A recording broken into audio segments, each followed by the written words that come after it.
तो हेलो नमस्कार साथियों, कैसे हैं आप सभी लोग। आज के वीडियो के अंदर अध्याय 2 राजस्थान का इतिहास पढ़ेंगे। हमारा राजस्थान कक्षा 6 का। ठीक है। पिछले वीडियो में एक पॉइंट छूट गया था, तो अभी उसको इस वीडियो में हम कवर कर लेंगे।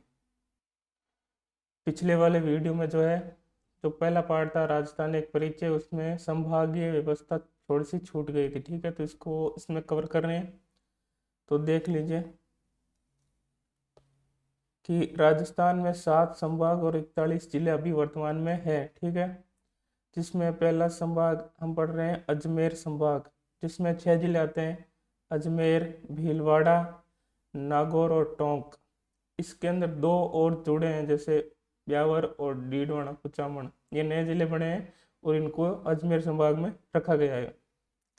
अगला है बीकानेर संभाग, जिसमें 4 जिले आते हैं: बीकानेर, चूरू, हनुमानगढ़ और गंगानगर। तीसरा है भरतपुर संभाग, जिसमें आपके 5 जिले आते हैं: भरतपुर, डीग, धौलपुर, करौली और सवाई माधोपुर। इसमें नया डीग जुड़ा है। चौथा है जयपुर संभाग, जिसमें जयपुर, अलवर, दौसा, कोटपुतली, बेरोड, खेरतल, तिजारा, झुंझुनू और सीकर। 7 जिले आते हैं जयपुर संभाग में। ठीक है, कोटपुतली, बेरोड और खेरतल, तिजारा नया जुड़ा है। उसके बाद है पांचवा जोधपुर संभाग, जिसमें आपके जोधपुर, बाड़मेर, बालोतरा, जैसलमेर, जालौर, पाली, फड़ौदी और सिरोही।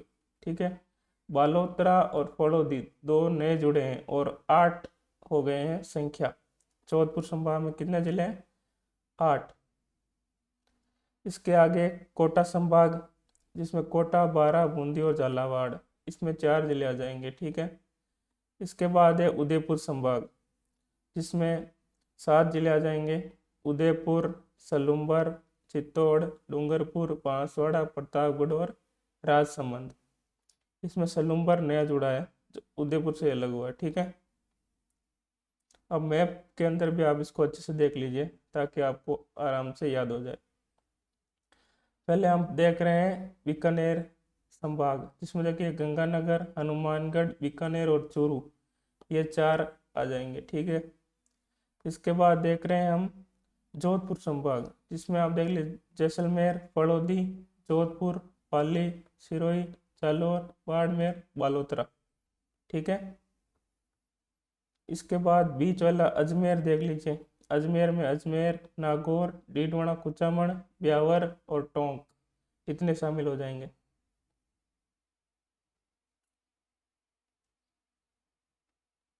आगे देख लीजिए जयपुर। जयपुर में आपके जयपुर, सीकर, झुंझुनू, कोटपुतली, बेरोड, खेरतल, तिजारा और अलवर इतने आ जाएंगे। यहाँ है भरतपुर संभाग। ठीक है, भरतपुर में आपके सवाई माधोपुर, दौसा, करौली, धौलपुर, भरतपुर और डीग। ठीक है। यहाँ पे अगला है कोटा संभाग। कोटा में आपके बूंदी, कोटा, बारां, झालावाड़ आ जाएगा। और उदयपुर में आप देख लीजिए एक बार, तो उदयपुर में देख लीजिए आप, उदयपुर, राजसमंद, चित्तौड़, सलूम्बर, प्रतापगढ़, डूंगरपुर और बांसवाड़ा आ जाएंगे। ये भीलवाड़ा जो है अजमेर का ही भाग है आपके। ठीक है, तो ये हो गया हमारा पॉइंट क्लियर। अब हम नया दूसरा पार्ट चालू करने वाले हैं। ठीक है, तो हमारा दूसरा पार्ट का नाम है राजस्थान का इतिहास। इसमें सामान्य सी जानकारी है, वो हम अभी फटाफट आराम से कर लेंगे। तो देखिए हम स्टार्ट कर रहे हैं कि राजस्थान में जो आज हमें दिखाई देता है, पुराने समय में ऐसी राजनीति कहीं नहीं थी। अर्थात राजस्थान पुराने समय में जितने भी 41 जिले हैं, तो ऐसा व्यवस्था पहले नहीं थी। पहले राजस्थान जो है अलग अलग जनपद, अंचल या क्षेत्रों में बटा हुआ था। ठीक है, प्राचीन समय में राजस्थान विभिन्न जनपद और अंचल में विभक्त था। यह जनपद और अंचल भौगोलिक स्थान अथवा वहाँ रहने वाली जाति के नाम से जाने जाते थे। यानी कि जनपद और अंचल का जो नाम पड़ा, वो वहाँ रहने वाले जो जाति थी उसके नाम पर, या भौगोलिक स्थान था उसके नाम पर पड़ा। जैसे कि देखिए कुछ नाम दिए रखे हैं, जांगल प्रदेश, मरु प्रदेश, अर्जुनयन, शिवी, मेवात और हाड़ौती। अब देखिए महाकाव्य कालीन यानी रामायण और महाभारत काल के कुछ जो जनपद है उनके नाम दे रखे हैं। जैसे आप देख लीजिए, जांगल प्रदेश, मरुकांतर, मत्स्य, सूरसेन। आगे देखिए, महाभारत और संहिता ग्रंथ में राजस्थान के कई जनपदों का उल्लेख है। अब हम प्रमुख प्रमुख जनपद जो है वो पढ़ने वाले हैं, ठीक है। तो पहला हम पढ़ रहे हैं मरु प्रदेश। ऋग्वेद सहित हमारे पौराणिक ग्रंथों जैसे रामायण, चरक संहिता, महाभारत, बृहत संहिता में मरु प्रदेश का वर्णन आता है, ठीक है। मरु प्रदेश आर्यों का प्रारंभिक जनतंत्र था। तो पूछ सकते हैं कि आर्यों का प्रारंभिक जनतंत्र कौन सा था, तो कौन सा हो जाएगा, मरु प्रदेश, जिससे वर्तमान के बीकानेर, नागौर, चूरू, गंगानगर, जैसलमेर, बाड़मेर के कुछ भाग सम्मिलित थे। यानी अभी वर्तमान में जो बीकानेर, नागौर, चूरू, गंगानगर, जैसलमेर और बाड़मेर हैं, वो पहले किस नाम से जाने जा रहे थे, मरु नाम से, ठीक है।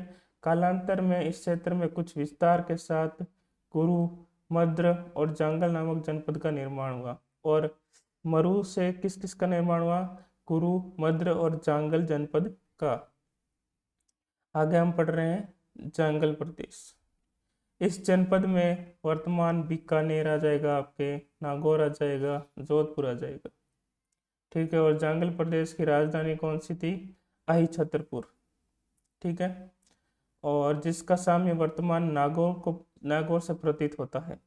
यानी अभी जो नागौर है ना, उसका पुराना नाम अहिछत्रपुर था। और ये राजधानी किसकी थी, जांगल प्रदेश की। पौराणिक आख्यान के अनुसार यादव वंश के बलराम और श्री कृष्ण द्वारिका जाते समय इसी क्षेत्र से गुजरे थे। किस क्षेत्र से, जांगल प्रदेश से। अगला जनपद हम पढ़ रहे हैं मत्स्य जनपद। इस जनपद का उल्लेख ऋग्वेद में मिलता है। महाभारत में मत्स्य जनपद की राजधानी बैराट या विराट नगर थी। मत्स्य जनपद की राजधानी कौन सी थी, बैराट या विराट नगर। यह जनपद अलवर और जयपुर के मध्य स्थित था। यानी वर्तमान में जो अलवर और जयपुर का क्षेत्र है वो मत्स्य जनपद था पुराने समय में। इस स्थान का वर्णन चीनी यात्री युआन चांग ने किया है। आपसे पूछ ले कि मत्स्य जनपद का उल्लेख किस चीनी यात्री ने किया, तो आप बताएंगे युआन चांग ने, ठीक है। अब आगे मैप में देखिए आप, मौर्योत्तर कालीन राजस्थान की जब मौर्यों का शासन समाप्त हो गया, उसके बाद में राजस्थान में कौन कौन से जनपद जो थे राज कर रहे थे। तो उनमें से देखिए आप, उत्तर में योद्धे है, ठीक है। फिर इधर पूर्व साइड अर्जुनाइन, मालव और दक्षिण में आप देख लीजिए सिवी जनपद है।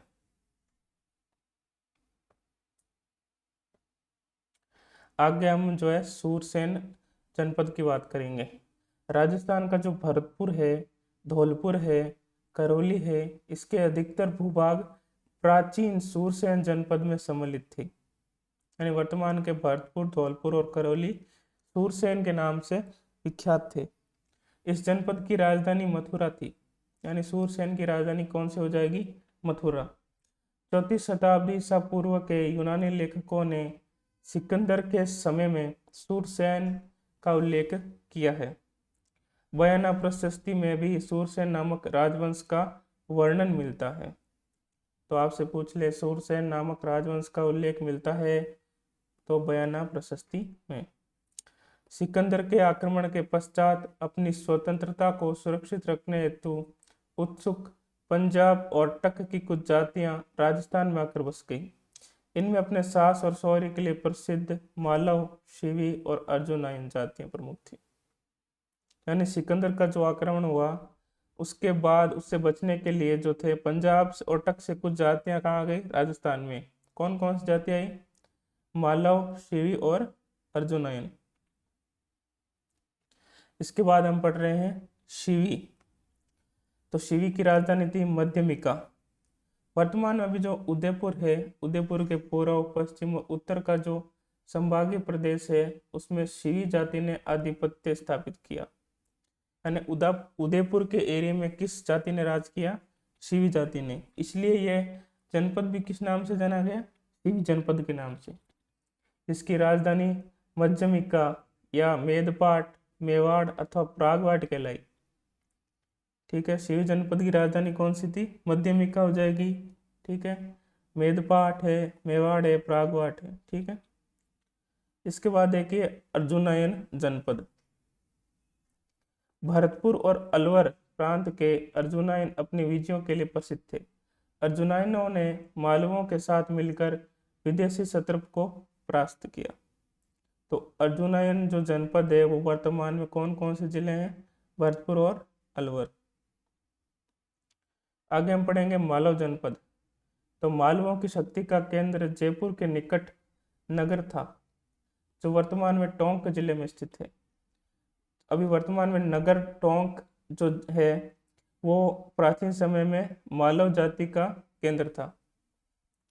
कालांतर में यह अजमेर, टोंक और मेवाड़ के क्षेत्र तक फैल गए। टोंक, प्रतापगढ़, झालावाड़ का क्षेत्र मालव देश के अंतर्गत आता था। मालवों की दिग्विजय का युग अभिलेख नांदसा भीलवाड़ा में लगा है। तो मालव जाति ने जो विजय प्राप्त की उसका अभिलेख या उसका साक्ष्य हमें कहाँ से मिलता है? नांदसा भीलवाड़ा से। आगे हम पढ़ रहे हैं योद्धे। ठीक है, योद्धे जनपद। राजस्थान के उत्तरी भाग का योद्धे भी एक शक्तिशाली गणतंत्र कबीला था। संभवतया योद्धों ने ही उत्तरी राजस्थान से कुषाण शक्ति को नष्ट किया। तो कुषाणों को हराने वाली जाति कौन सी थी? योद्धे जाति। गुप्त काल तक सभी ये गणतंत्री व्यवस्थाएं अपने अपने क्षेत्र में बनी रही।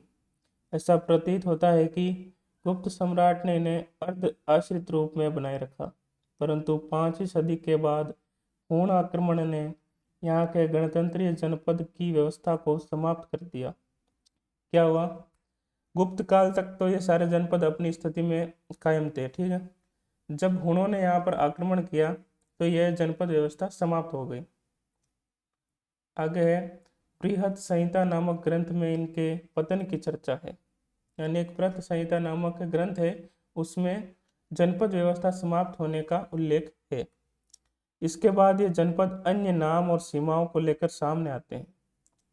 ठीक है, अब ये और इनका रूप जो है चेंज हो गया जनपद का, और अलग अलग नाम से जाने लगे, जैसे कि मेवाड़, वागड़, मारवाड़, हाड़ौती और ढूंढाड़ और मेवात। वापस रिवीजन कर लीजिए। बृहद संहिता लिखी है वराहमिहिर ने। ठीक है, इसके लेखक कौन हो जाएंगे? वराहमिहिर।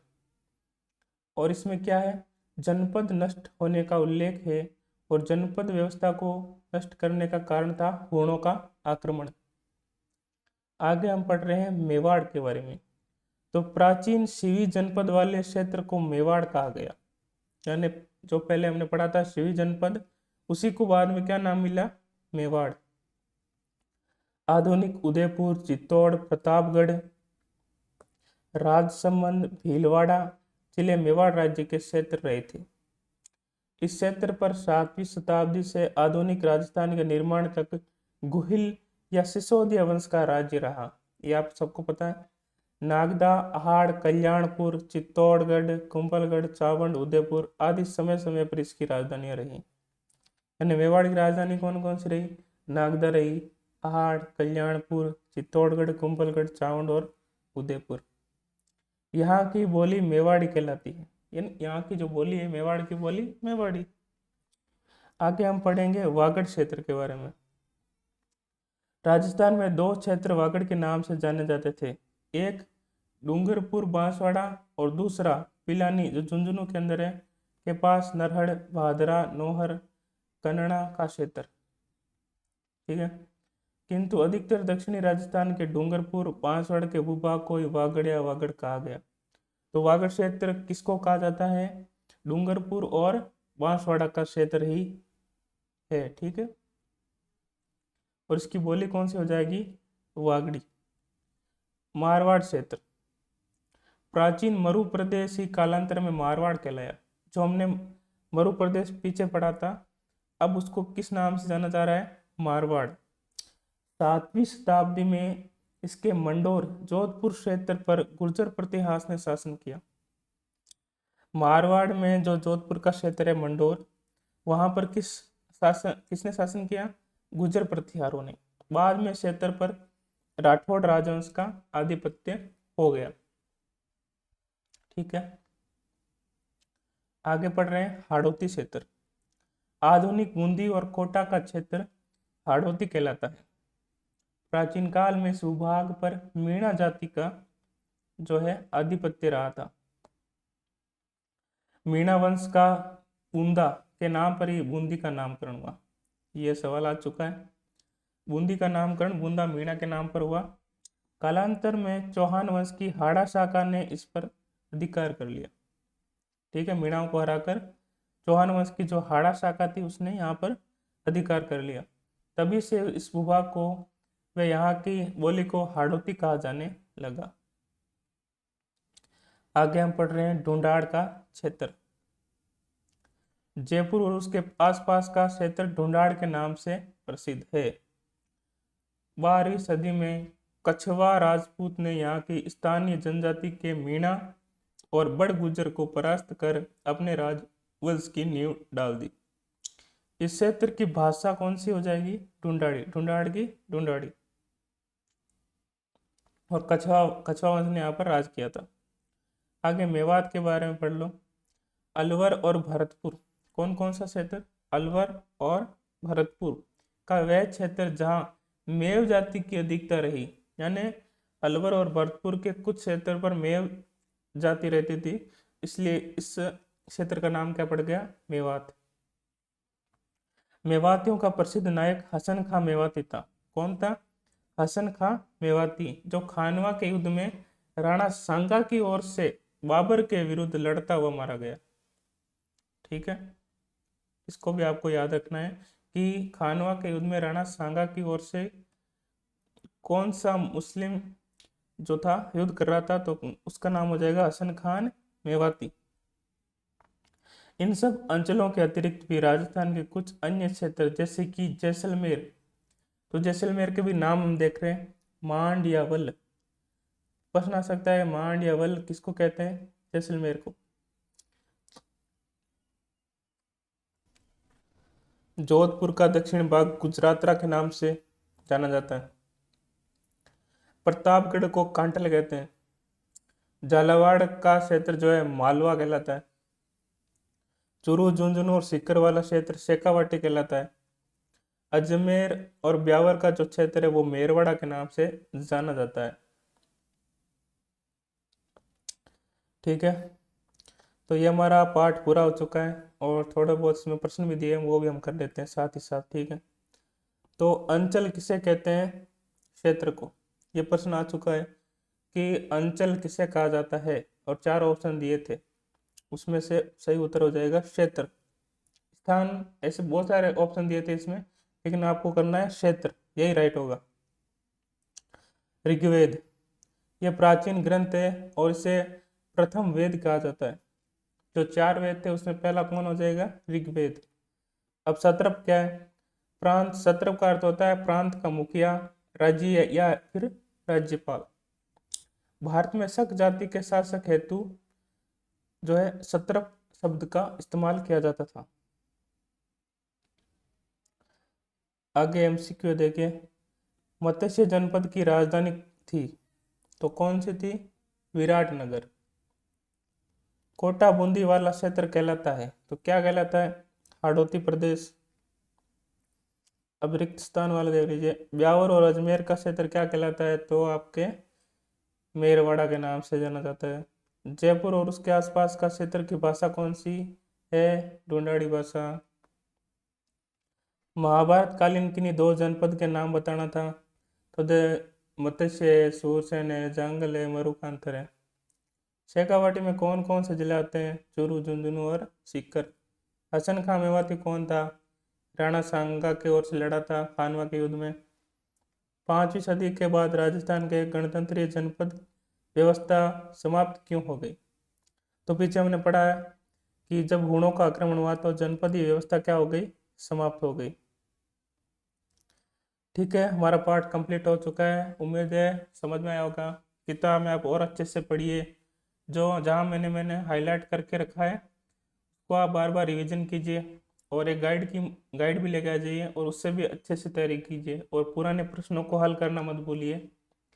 ये कक्षा 6 की जो पुस्तक है कंप्लीट होने के बाद मैं एमसीक्यू सीरीज भी इसकी लेके आ जाऊंगा, ताकि आपके सारे डाउट क्लियर हो जाएंगे। ठीक है, इस वीडियो को यहीं समाप्त करते हैं, मिलते हैं पार्ट 3 पर। ओके।